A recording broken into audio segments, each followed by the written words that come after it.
កូនមាសឪពុកកូនកើតមកក្នុងត្រកូលក្រខ្សត់ក្តី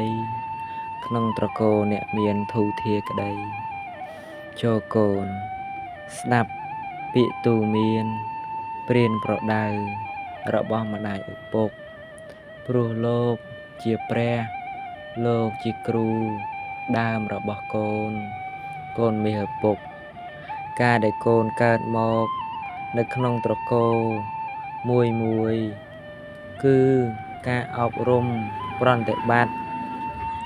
ម្ដាយឪពុករបស់កូនតែងតែបង្រៀនព្រានប្រដៅឲ្យកូនដើរនៅក្នុងមាគាដ៏ថ្លៃថ្លាមាគាដ៏មានអត្ថន័យមាគាដ៏មានតម្លៃ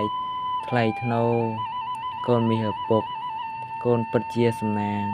ដែលបានកើតមកជាមនុស្សដែលមានកាយសម្បទាគ្រប់គ្រាន់តែកូនយកកាយដ៏ប្រណិតដែលកាយដ៏ភ្លឺថ្លាយកទៅប្រព្រឹត្តនឹងការធ្វើនៅរឿងល្អជុំវិញខ្លួន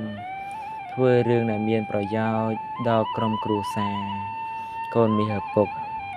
កាលណាដែលកូនស្ដាប់ដំបូន្មានម្ដាយឪពុកកូនទាំងឡាយនោះមិនសយត់ទេ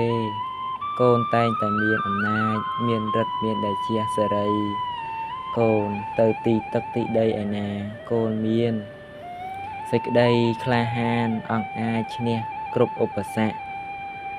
កូនមាសឪពុកពាក្យដែលម្ដាយឪពុកតែងពោលវាចាប្រាប់កូនគឺចង់ឲ្យកូនល្អ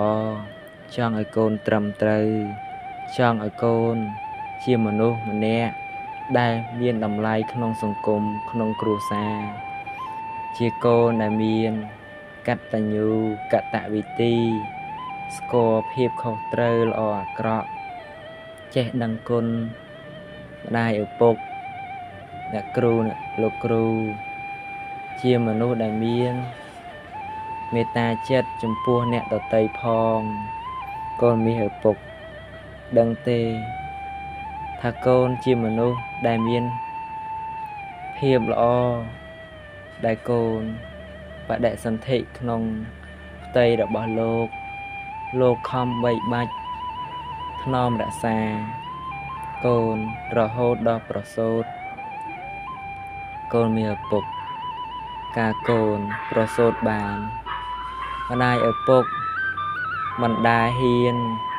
ឲ្យស្រមោតសង្អាវាកាត់លើកូនឡើយកូនមានឪពុកម្ដាយឪពុកតែងតែមើលថែរក្សាបីត្រកងងូតទឹក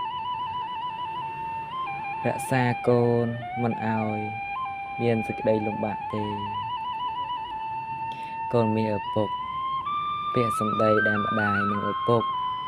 បានប្រាប់នេះគឺសុទ្ធតែជាពាក្យពេចន៍ដ៏មានតម្លៃជាគុណធម៌ដ៏ល្អដែលកូនត្រូវគួរត្រង់ត្រាប់ស្ដាប់យកកូនដឹងទេ